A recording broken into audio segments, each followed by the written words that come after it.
Macam semua tahulah, masalah kewangan dalam Liga Malaysia ni dah kategori nazak sekarang. Kelab-kelab besar yang ada sejarah yang panjang macam Kedah, Perak, Pahang semua dah tarik diri daripada Liga Profesional disebabkan masalah kewangan yang serius. Ada banyak kes player dan juga staff tak dapat gaji. Sampaikan kes tu diheret ke FIFA. Buat malu je. Walaupun kita tahu masalah ni berpunca daripada kelab-kelab ni berbelanja lebih daripada kemampuan. Kalau dah ada RM20 tu, spend lah RM10 ke RM15.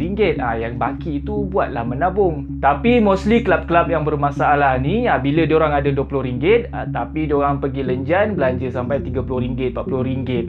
Mana maunya tak ukur baju dekat badan sendiri. Setakat ni tak nampak lagi inisiatif yang efektif dan bermanfaat daripada MFL. So baru-baru ni Dr. Johan, CEO Selangor, nak jadi hero. Katanya ada formula untuk menangani isu kewangan dalam Liga Malaysia. Dr. Johan ajak semua pemegang taruh Liga Malaysia, semua kelab-kelab ni buat round table discussion untuk selamatkan Liga Malaysia. Kata Dr. Johan, benda ni perlukan komitmen dan pengorbanan daripada semua pihak. Beberapa kelab dah bagi tahu hasrat nak beri sokongan dan kerjasama demi nak Liga Malaysia ni terus survive. Cuma statement daripada Luis Garcia, CEO JDT, nampak macam menyindir sikit. Tak tahulah dia memang nak menyindir ke atau aku je sebenarnya yang negatif.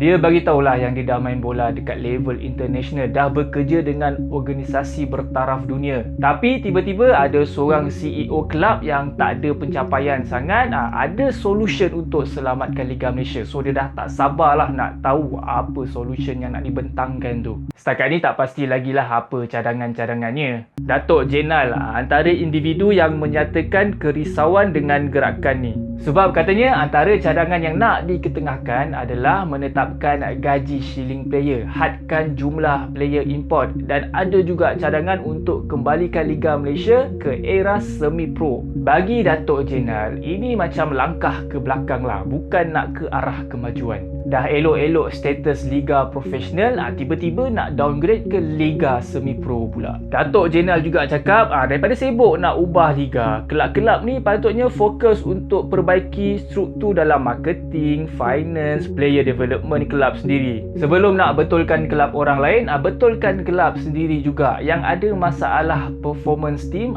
siapa? Yang selalu tukar head coach, siapa? Yang harapkan duit government untuk survive, siapa? Yang tak endahkan sangat pembangunan akar umbi, siapa? Tak bolehlah nak salahkan kelab lain kalau kita sendiri yang tak berjaya. Kalau nak Liga Malaysia ni maju, simple je. Kelab-kelab ni kena bersaing secara sihat lah, bukan jealous nak menjatuhkan kelab orang lain. Tengok balik, perbaiki balik kelab sendiri. Apa pula pendapat korang pasal gerakan revolusi Liga Malaysia pula ni? Tak dapat revolusi Harimau Malaya, nak tiba-tiba nak revolusi Liga Malaysia pula kan?